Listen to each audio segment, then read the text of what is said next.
Hello everyone. Today we talk about how to fix the app of Face Yoga.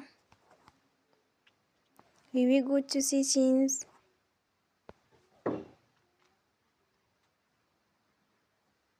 Then we click on apps. After that you will search the app Face Yoga.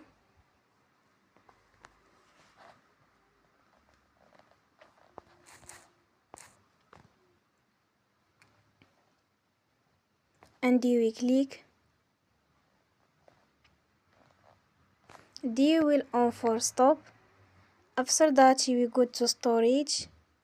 Then we click on clear cache.